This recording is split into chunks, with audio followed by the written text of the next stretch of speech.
Oke, kita akan mulai mereview chapter 13, The Cost of Production. Di chapter ini kita akan mempelajari tentang production function dan marginal product. Lalu juga kita akan membicarakan tentang berbagai macam biaya atau cost curve, lalu bagaimana kemudian saling berhubungan terhadap output. Juga kita akan membicarakan tentang biaya, cost curve di short run and the long run, atau jangka pendek, jangka panjang, dan kita juga akan bicara tentang economic of scale atau konsep dari economic of scale itu sendiri. Pertama-tama kita akan bicarakan tentang konsep total revenue, total cost, dan profit, di mana kita mengasumsikan bahwa setiap perusahaan memiliki suatu tujuan untuk maksimalisasi profit. Cara penghitungan profit adalah total revenue atau total pendapatan dikurangi total biaya.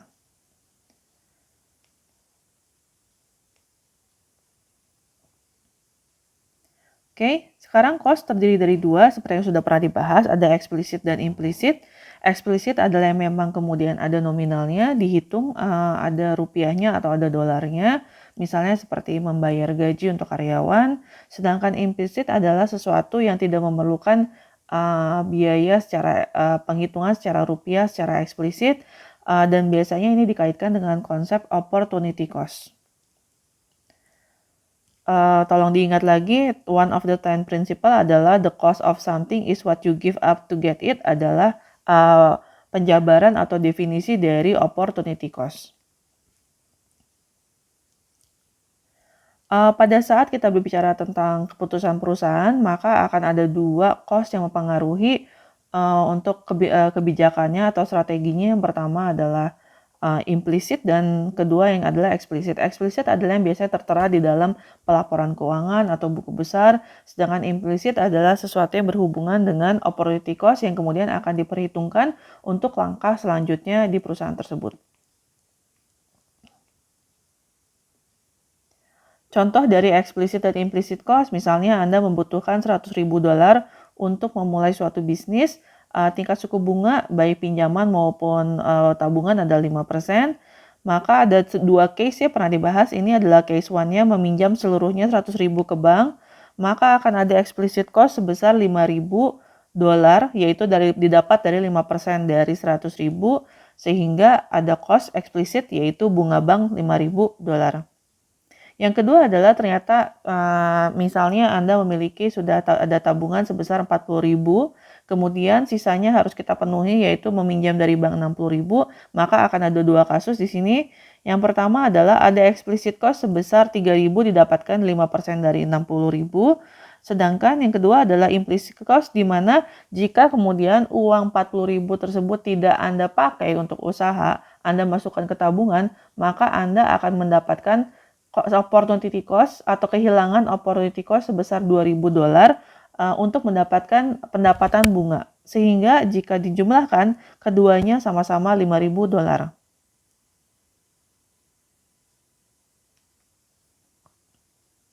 Oke, implicit cost dan explicit cost tadi sudah dihubungkan berhubungan dengan economic profit dan accounting profit, terutama yang tadi disebutkan ya. Accounting profit adalah total revenue dikurangkan oleh total explicit cost. Explicit cost itu tadi adalah opportunity cost ya.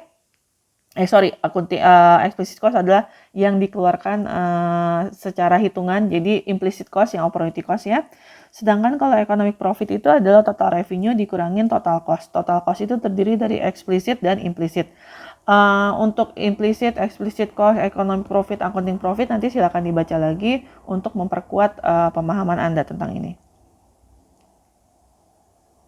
Jadi kemungkinan memang selalu accounting profit itu akan lebih tinggi daripada economic profit, dan ini adalah akan menunjukkan mengapa zero profit condition itu adalah normal profit dalam konsep ekonomi. Nanti akan dibahas. Oke, kita akan bicarakan ekonomis versus accountant. Jadi bagaimana kemudian seorang ekonomis dan accountant itu akan berbeda pendapat. Ini adalah suatu bagan, ya.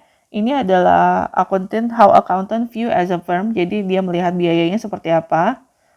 Jadi ada dua. Pertama adalah explicit cost yang kemudian menjadi yang keseluruhannya merupakan accounting profit. Yang kemudian jika menghitung revenue inilah yang dihitung. Accounting profit dikurang explicit cost. Sedangkan untuk ekonomi, pada saat melihat suatu pendapatan atau performa suatu perusahaan, dia akan memperkirakan pertama adalah explicit cost, yang kedua implicit cost-nya atau opportunity cost-nya dia akan hitung juga apakah memang pilihan yang dipilih sekarang ini, usaha yang dijalankan sekarang ini adalah yang paling baik. Yang terakhir tentunya adalah economic profit, karena economic profit ini dikurangin oleh implicit cost dan explicit cost. Sehingga terlihat dari bagan, revenue-nya ini akan berbeda antara accountant dan ekonomis, di mana kotak biru ini akan lebih besar di accountant yang isinya profit ya dibandingkan dengan economic profit. Implicit cost dan explicit cost pada ekonomis itu dianggapnya total opportunity cost yang tadi sudah dibahas ya. Jadi nanti silakan dipelajari lagi. Ini adalah active learning, sudah dibahas juga minggu sebelum UTS ya. Misalnya Anda memiliki pada saat ini ada equilibrium rent yang ternyata tadinya harganya sekian, naik $500. Sekiannya ini nggak tahu berapa, tapi ada tingkat naikan sebesar $500 per bulan. Maka Anda diminta untuk membandingkan antara accounting profit dan economic profit jika yang pertama Anda menyewa office space, yang kedua jika sebetulnya Anda sudah memiliki office space sendiri. Oke, ini kita langsung aja ke jawabannya. Yang pertama adalah pada saat Anda menyewa, belum punya office sendiri, maka yang terjadi adalah ada kenaikan explicit cost sebesar $500 per bulan. Sehingga accounting profit dan economic profit masing-masing memang turun $500 per bulan. Kenapa? Karena cost-nya naik. Yang kedua adalah Anda memiliki office space sendiri. Di sini explicit cost tidak berubah, sehingga kan accounting profit itu hanya dipengaruhi oleh explicit cost. Kalau explicit cost tidak berubah, maka accounting profit juga tidak berubah.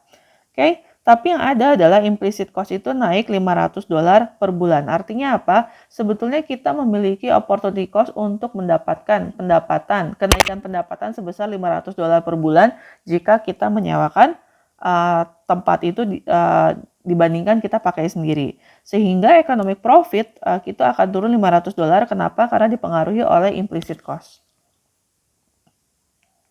Oke, kita masuk production function. Ini adalah tema chapter ini ya.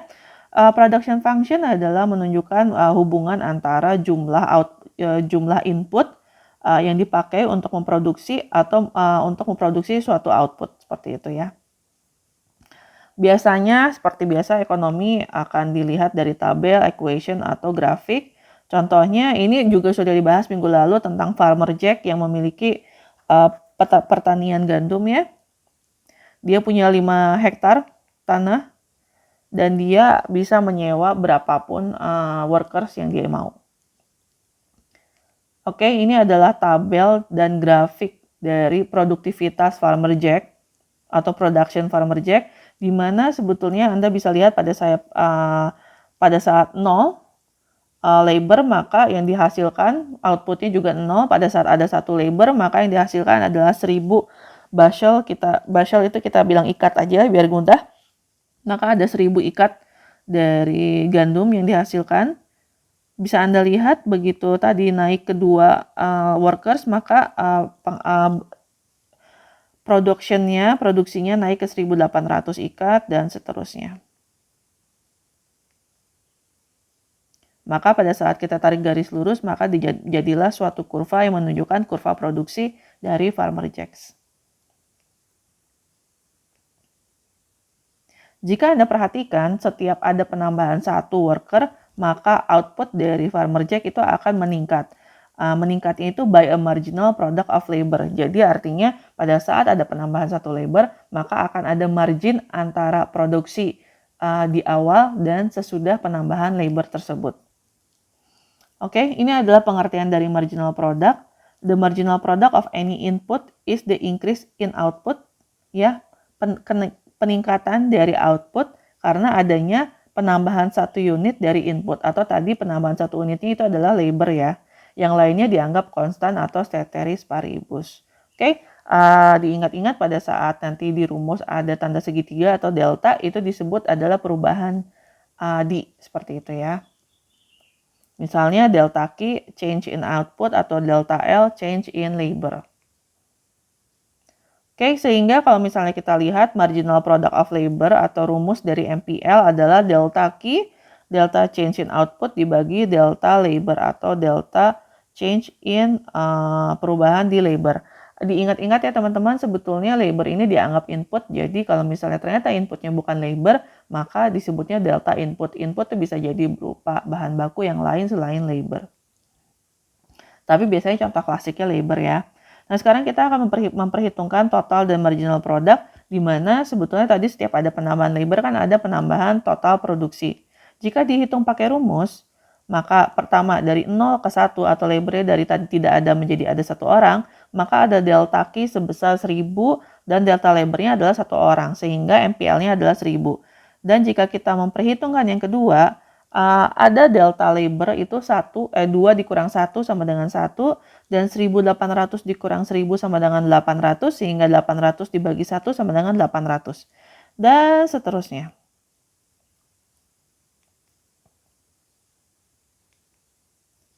Jika Anda perhatikan, MPL atau marginal product setiap ada penambahan labor, maka sebetulnya akan semakin berkurang marginalnya.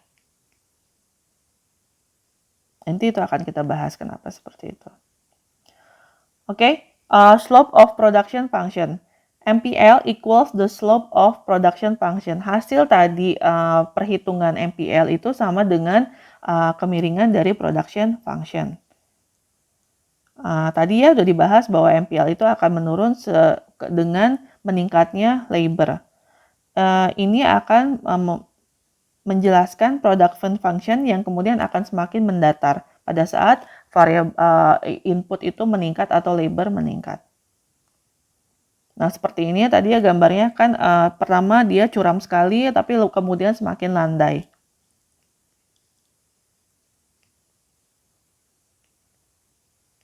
Ini ilustrasinya ya, bisa dilihat dari kelandaiannya. Ditunjukkan dengan segitiga coklat.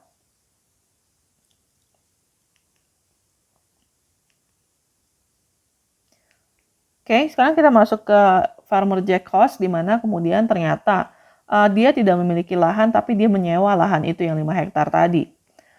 Oke, sehingga mau dia produksinya ada atau tidak ada, dia tetap harus membayar sewa dari lahan tersebut. Oke, itu yang pertama. Itu disebut dengan fixed cost. Kenapa? Karena produksi atau tidak, dia tetap harus membayar biaya sewa dari lahan tersebut. Yang kedua adalah market wage atau variable cost dari Farmer Jack, di mana dia harus membayar gaji dari pekerjanya, di mana ternyata farm worker itu memiliki gaji sebesar 2.000 per bulan. Maka kemudian kita akan lihat bagaimana related to cost and production-nya. Nah, ini ya, pada saat kemudian tadi sudah disebutkan ya, ada kalau misalnya number of workers-nya 1, produksinya sekian dan seterusnya. Nah, cost of land-nya mau workers-nya sebanyak apapun, cost of land-nya tetap sama, $1.000 karena biaya sewanya segitu. Sedangkan cost of labor-nya kalau misalnya tadi sudah disebutkan 1 orang itu wage-nya sebulan itu 2.000, maka kalau 2 orang 4.000 dan seterusnya kelipatan dari 2.000. Oke, sehingga kemudian terjadi perubahan seiring peningkatan dari atau penambahan dari workers-nya. Sehingga total cost-nya itu akan berubah jika kemudian kita dapatkan dijumlahkan dari cost of land atau nanti ini fixed cost dan variable cost dari yang dipakai oleh Farmer Jacks. Bisa dilihat ya, pada saat tidak ada workers, maka walaupun tidak berproduksi sama sekali tetap harus bayar $1.000 dan seterusnya, 1.000 tambah 2.000, 3.000 dan selanjutnya. Pada saat kita terjemahkan total cost ini menjadi kurva, maka akan seperti ini. Semakin lama dengan peningkatan variable cost atau tadi labor variable cost-nya ya. Jadi variable cost adalah biaya yang berubah-ubah tergantung dari jumlahnya ya gitu. Ini akan semakin meningkat. Kita akan membicarakan marginal cost. Marginal cost adalah peningkatan dari total cost. Sekali lagi, marginal cost adalah peningkatan dari total cost pada saat kita memproduksi atau menambah 1 unit output seperti itu. Marginal cost itu rumusnya delta total cost dibagi delta Q. Make sense ya, karena penambahan satu unit itu menyebabkan adanya increase in total cost, itu disebutnya marginal cost. Ini sekarang kita hitung total cost dan marginal cost, di mana tadi total cost-nya sudah kita dapatkan dari penjumlahan fixed cost dan variable cost, maka kita akan hitung marginal cost-nya. Yang pertama adalah ada delta Q sebesar 1000 ya, di mana itu dari outputnya 0 pada saat dari 0 ke 1000 atau dari yang pertama dan yang kedua itu ada delta Q-nya sebesar 1000, sedangkan delta total cost-nya itu sebesar 2000, sehingga marginal cost-nya itu didapat 2000 dibagi 1000 sama dengan $2. Dan selanjutnya kita misalnya lihat yang kedua dan yang ketiga, 1800 itu dikurang 1000 sama dengan 800, 5000 dikurangin 3000 sama dengan 2000, maka 800 dibagi 2000 dapatnya 2,5. Dan yang ketiga ini misalnya dan seterusnya ya, ini didapatlah marginal cost dari setiap peningkatan output.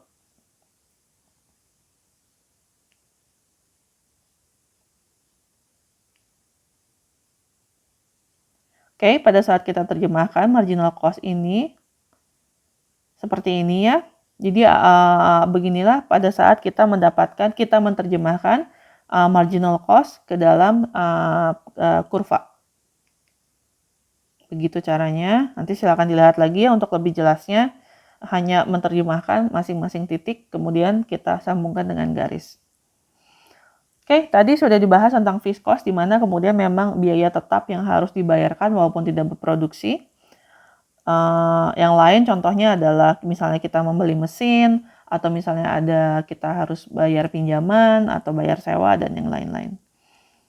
Variable cost adalah biaya yang kemudian berubah-berubah tergantung dari quantity produce atau dari jumlah produksi atau output. Untuk Farmer Jack memang variable cost-nya itu hanya satu, yaitu gaji yang harus dia bayar untuk workers-nya atau pekerjanya. Yang lain bisa jadi cost of materials yang dipakai untuk memproduksi suatu output, itu juga bisa berupa variable cost. Makin tinggi produksi yang kita buat atau outputnya semakin tinggi, maka cost of materials-nya juga akan semakin tinggi karena kuantitasnya bertambah. Oke, sehingga untuk menghitung total cost adalah fixed cost ditambah variable cost. Example yang kedua adalah our second example is more general, dan biasanya kita bicara, ini ada contohnya, ini kemarin sudah ada atau belum ada. Oke, ini tidak ada industrinya siapa, farmer kah atau penjahit kah, cuman ini aja secara general tadi disebutnya ya. Tadi kita sudah membicarakan tentang fixed cost, variable kan total cost. Di sini adalah fixed cost-nya. Let's say ternyata diasumsikan fixed cost-nya itu $100 total ya, total dari fixed cost, sorry. Lalu ada seperti ini ya fixed cost-nya ya, kurvanya. Lalu ada variable cost seiring dengan penambahan output, maka variable cost-nya juga akan bertambah. Maka kita akan terjemahkan ke dalam kurva seperti ini, sehingga kita jumlahkan ke dalam total cost seperti ini, dan kita terjemahkan ke dalam kurva seperti ini. Maka total cost itu akan selalu berada di atas fixed cost dan variable cost, seperti itu ya. Oke. Lalu kita akan cari marginal cost-nya, bisa dilihat ya, kayak misalnya 70 itu didapat dari total cost satu output dikurangin 0 output, di mana 170 dikurang 100 sama dengan 70 dan seterusnya. 220 kurang 170 sama dengan 50, itu didapat semua marginal cost-nya. Maka ini rumusnya jangan lupa. Dan marginal cost itu sebetulnya akan semakin menurun dulu pada saat quantity itu meningkat karena adanya efisiensi dari produksi. Namun kemudian dia disebutnya diminishing marginal product. Maka terlihat ya sebetulnya turun dulu 70, 50, 40 itu menurun terus. Tapi kemudian dia akan naik lagi. Kenapa? Karena kemudian variable cost-nya ini kemudian sudah menarik atau semakin banyak sehingga mengurangi efisiensi dan membawa total cost akan semakin tinggi sehingga marginal cost-nya itu makin lebar seperti itu. Seperti ini ya. Jadi awalnya terjadi efisiensi, lalu kemudian terjadi disefisiensi. Nah, average fixed cost adalah seperti apa sih namanya, adalah rata-rata, jadi fixed cost dibagi quantity. Seperti ini ya, tadi ya 100 dibagi 1, 100 dibagi 2, seperti itu ya. Maka terlihat, maka semakin lama average fixed cost itu akan semakin menurun, seperti itu, semakin kecil angkanya. Oke. Dilihat bahwa semakin kuantitinya meningkat, maka average fixed cost-nya itu akan semakin mengecil. Kenapa? Karena fixed cost-nya itu akan semakin tersebar kepada unit output yang diproduksi. Jadi misalnya kita punya fixed cost $100, kita memproduksi $10, maka fixed cost-nya yang disebar itu adalah masing-masing 10 untuk setiap output ya. Tapi kalau misalnya kita produksi 100, maka fixed cost-nya untuk masing-masing unit output itu $1, seperti itu. Ini adalah kurva dari average fixed cost ya, jika kita terjemahkan ke dalam grafik. Sama dengan average variable cost adalah variable cost dibagi quantity output. Seperti ini ya. Rumusnya jangan lupa sama ya, del FVC ini. Nah, pada saat quantity naik, maka pertama average variable cost akan turun pertamanya. Tapi kemudian in most cases, maka average variable cost itu akan naik eventually as the rise output, pada saat output akan semakin tinggi. Kenapa? Karena adanya keterbatasan dari fixed cost. Seperti misalnya Farmer Jack tadi, lahannya misalnya cuma 5 hektar, maka yang tadinya produktivitasnya tinggi, karena efisiensi produksi ya, jadi semakin, maksudnya orang bisa spesialisasi, ada yang di sisi utara, ada di sisi selatan, ada di sisi barat, sisi timur, misalnya seperti itu. Maka kemudian diefisiensi, tapi kemudian pada saat terus ada terjadi penambahan labor, maka yang tadinya satu orang bisa mendapatkan 10 ikat, let's say ya, 10 lebih kali ya, tadi kan ribuan ya, misalnya dapat 250 ikat per orang, maka karena ada 2 orang di sisi utara, misalnya let's say seperti itu, masing-masing menjadi 125 ikat dapatnya, seperti itu. Ini adalah gambaran dari average variable cost, di mana kemudian pertama dia turun dulu karena terjadi efisiensi, lalu dia akan naik lagi karena terjadi disefisiensi. Kenapa? Karena produktivitas dari si masing-masing labornya, kalau contohnya Farmer Jack itu akan berkurang seiring penambahan output karena ada penambahannya variable cost. Ini adalah ATC. ATC adalah average total cost, sama rumusnya seperti AFC dan AVC. Kemudian kita bagi dengan quantity. Ini ya, cara menghitungnya bisa dibagi total cost dibagi quantity atau AFC tambah AVC. Seperti itu ya. Maka misalnya contohnya ya, kalau misalnya kita di quantity-nya 2, total cost-nya 220, maka ATC-nya adalah 220 dibagi 2 sama dengan 110. Tapi bisa kita lihat juga misalnya dari tadi sudah ada datanya kan AFC dan AVC, maka bisa didapat dari 110 itu bisa didapat dari penambahan 50 dan 60, seperti itu. Oke, saya membahasnya cukup cepat karena ini berupa review. Nanti silakan Anda membuka-buka lagi catatan dari PPT yang akan saya kasih dan juga rekaman ini dan juga buku untuk menguatkan pemahaman Anda tentang 2 chapter ini. Nah, ini adalah biasanya ATC ini berbentuk mangkok ya, kemarin saya bilangnya seperti mangkok atau bentuknya seperti U. Kalau di sini U shape, di mana dia kemudian akan turun dulu, efisiensi dulu, jadi cost-nya akan semakin menurun, tapi kemudian dia akan semakin meningkat. Nah, biasanya average total cost ini dia akan menurun efisiensi karena adanya pengurangan atau misalnya penyebaran dan biaya fixed cost per unit input yang semakin murah. Tapi kemudian dengan seiring penambahannya output, maka average variable cost-nya juga akan meningkat, sehingga kemudian dia akan menarik kembali total cost ke atas, seperti itu. Nah, jika kemudian kita gabung seperti ini gambarnya ya, cost curve itu seperti ini, yang tadi kita terjemahkan masing-masing dari tabel, ini disatukannya seperti ini. Oke, ini juga latihan yang sudah kita pakai sebelumnya ya, di sesi sebelumnya, ini diulang lagi. Yang pasti pada saat produksi 0, kita mengetahui ini produksi 0 tapi sudah ada total cost sebesar $50. Maka kita bisa tahu bahwa sebetulnya ada fixed cost sebesar $50. dolar, seperti itu ya. Sehingga pada saat yang $1 itu ada variable cost-nya itu 10, maka kita tahu bahwa total cost-nya itu 60. Kenapa? Sudah ada fixed cost sebesar $50, seperti itu ya. Answer-nya ini. Nih ya, pertama kita tahu tadi sudah bilang bahwa fixed cost-nya $50. Seperti ini. Tadi ya saya sudah sebut bahwa berarti total cost di yang kedua itu $60. Oke. Kemudian ini adalah isinya. Ini untuk yang misalnya AFC ini dibagi Q quantity ya. Misalnya kayak kita tahu $50 dibagi 1 sama dengan 50, maka AFC-nya kita masukkan 1 dan seterusnya seperti itu ya. Jadi rumus-rumus yang tadi itu dipakai ya.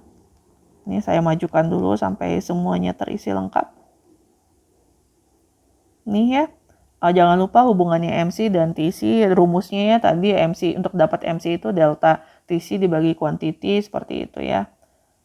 Karena kuantitinya itu 111 ya marginnya, maka dibaginya 1 semua gitu. Sehingga kemudian bisa kita langsung kurangkan dari TC-nya. Misalnya kayak 60 dikurang 50 sama dengan $10, 80 dikurang $60 sama dengan $20, 110 dikurang 80 sama dengan 30 dan seterusnya. Seperti itu. Kenapa? Karena penambahan quantity outputnya 111. Jadi hati-hati kalau kuantitinya penambahannya bukan 111 maka harus dimasukkan ke dalam rumus seperti itu. Oke, inilah hasil akhir dari tabel yang pertanyaan sebelumnya. Nanti silakan Anda post, Anda latihan dulu sendiri, Anda isi dulu sendiri, baru lihat jawabannya. Seperti itu ya. Jadi agar Anda mengetahui atau misalnya sudah lentur dalam mengisi tabel untuk tabel biaya ya.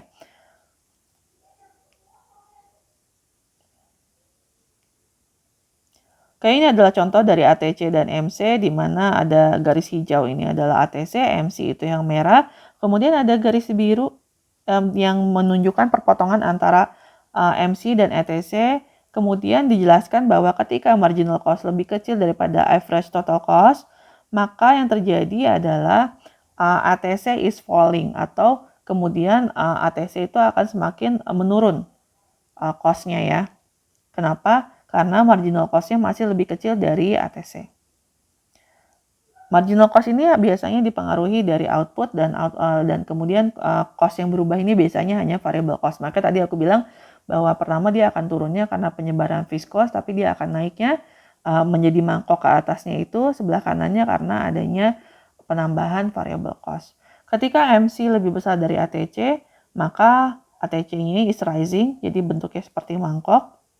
Sehingga titik potong antara MC dan ATC itu adalah ATC minimum. Artinya dia cost-nya paling minimum adalah di titik perpotongan pertemuan antara MC dan ATC. Seperti itu. Biasanya disebut itu cost effective atau cost efficient pada saat pertemuan ATC dan MC. Kita masuk cost long run sama short run atau jangka pendek jangka panjang ya, karena memang kalau dalam ekonomi pasti dibedakan antara short run dan long run. Dimana kalau short run itu ciri utamanya dari short run atau jangka pendek itu akan selalu ada fixed cost. Oke, misalnya tadi ya ada biaya sewa lahan atau sewa pabrik atau beli mesin dan yang lain. Nah, itu adalah contohnya dari fixed cost. Maka diingat-ingat kalau short run pasti ada minimal ada satu fixed cost. In the long run semua input menjadi variable cost. Misalnya suatu perusahaan atau farmer jack tadi contohnya ya, misalnya tadinya di awal-awal dia memiliki 5 hektar, mungkin in the long run dia sudah berhasil mendapatkan untung sehingga bisa menambah lahannya menjadi 10 hektar, 15 hektar, 16 hektar, terus bertambah sehingga menjadi variable cost. Kenapa? Bisa jadi dia beli, bisa jadi dia sewa, seperti itu ya. So, in the long run, ATC at any Q is cost per unit, gitu ya. Using the most efficient mix of input for that Q. Misalnya factory size with the lowest ATC. Maka sebetulnya in the long run pasti akan selalu berusaha mendapatkan optimum, di mana kondisi optimum itu adalah ATC yang efisien seperti itu ya. Jadi yang cost minimum, jadi pertemuan antara MC dan ATC itu adalah cost efektif. Ini adalah contoh long run ATC dengan berbagai macam size dari suatu pabrik ya. Nah, misalnya pabrik tadinya dari small dia meningkat ke medium dan ke large ya, SML tuh. Maka masing-masing pabrik itu ya, di sini bilangnya can choose ya. Jadi bukan suatu proses linier gitu ya, bukan suatu pabrik. Jadi suatu pabrik bisa memilih gitu ya. Lalu each size has its own SR ATC. Jadi masing-masing memiliki short run average total cost-nya ya. Seperti ini misalnya. Ini adalah ATC pada saat pabriknya itu memilih atau misalnya di tahap awal dia masih kecil pabriknya. Lalu kemudian dia mulai meningkat ya ke medium atau memilih medium dan juga kemudian dia meningkat ke large sehingga the firm can change into different factory size in the long run but not in the short run. Jadi artinya si perusahaan itu bisa memutuskan untuk menjadi size apapun tergantung dari proyeksi keuntungannya dan keputusan strategik dari perusahaan tersebut. Tapi in the short run dia hanya bisa memilih satu size. Tapi in the long run maka sebetulnya ini kuantitinya ya. To produce less than QA, firm will choose size as in the long run. Misalnya ternyata kemampuan produksinya atau somehow misalnya dia memilih produksinya itu adalah kurang dari quantity A, maka dia size-nya adalah S. Kalau misalnya quantity B, antara quantity B sama quantity A, maka size-nya medium in the long run. Kalau misalnya lebih dari quantity B, maka size-nya L in the long run. Itu sih ini ya. Penjelasan dari pertemuan antara tadi kayak ini ya ATCS nih. Ini kan warna biru, maka perpotongan dengan kurva hijau itulah quantity A. Seperti itu ya. Kenapa? Ini adalah kapasitas produksi dari perpindahan shifting antara short ke medium ke large seperti itu. Oke, jika misalnya kita lihat secara jangka panjang, maka kita satukan menjadi mangkok besar, kemarin udah dibahas ya, menjadi mangkok besar yang disebut dengan long run ATC, seperti itu ya. Maka bisa kita simpulkan dalam long run ATC itu banyak terjadi short run ATC, seperti itu. Di sini contohnya 3, tapi mungkin ada yang lebih dari 3, seperti itu. Ya, in the real world seperti ini. So, seperti ini gambarnya ya, pada saat kita sudah hilangkan short run-nya, bentuknya mangkok, mangkoknya benar-benar mangkok gitu. Saya bilangnya mangkok ya, padahal sebetulnya dibilangnya U-shape. Oke, pada saat kita lihat nih ada panah biru, ini disebutnya adalah economic of scale, di mana ATC itu akan turun terjadi efisiensi dalam produksi, ya, jadi kapasitas produksinya meningkat, tapi biayanya menurun. Tadi saya udah bilangnya karena salah satu penyebabnya adalah fixed cost yang semakin menurun di setiap unitnya, maka ditunjukkan dengan garis biru ini disebutnya adalah economic of scale. Jadi efisiensi cost, efisiensi biaya seiring peningkatan produksi. Oke. Constant return to scale artinya ATC dia tidak akan berubah walaupun kuantitinya bertambah. Artinya dia sudah dalam kondisi optimal, di mana kemudian cost-nya itu tidak berubah walaupun kita memproduksi semakin banyak, seperti itu ya. Di sini terjadi diseconomic of scale pada saat kemudian ATC rises as quantity increase. Artinya terjadi disefisiensi dalam cost. Kenapa? Karena kemudian biaya meningkat seiring dengan peningkatan produksi juga atau peningkatan output, seperti itu. Biasanya di sini dihubungkan dengan variable cost yang meningkat sehingga kemudian dia akan menarik total cost ke atas.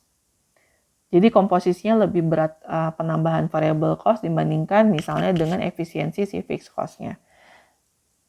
Karena si fixed cost ini efisiensinya akan akan berhenti di satu titik di mana kemudian dengan penambahan variable cost bukannya semakin produktif, malah berkurang produktivitasnya seperti itu ya. Oke, economic of scale terjadi pada saat suatu produksi terjadi spesialisasi sehingga pekerja akan semakin efisien. Karena yang dia kerjakan itu yang narrow task. Makanya kalau Anda lihat pada mungkin di operasi atau kita lihat di pabrik ya suka ada masing-masing seksi itu suatu pekerja atau labor mengerjakan satu pekerjaan yang diulang-ulang seperti itu ya. Jadi kenapa? Itu untuk meningkatkan efisiensi karena dia spesialisasi. Diseconomic of scale biasanya terjadi karena sulitnya koordinasi, biasanya terjadi jika kemudian perusahaannya sudah besar, large organization, sehingga kemudian manajemennya itu akan semakin melebar, sehingga kemudian biayanya juga akan semakin meningkat. Kenapa? Karena ada penambahan biaya untuk menggaji karyawan-karyawan tambahan seperti itu misalnya.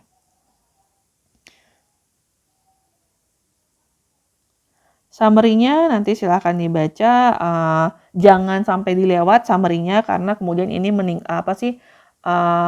untuk mengingat lagi konsep-konsep yang sudah dijelaskan di sebelumnya. Kita akan masuk ke chapter berikutnya.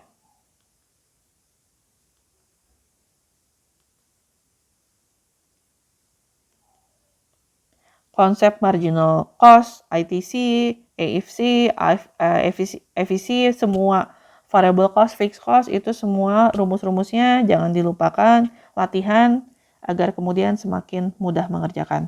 Terima kasih.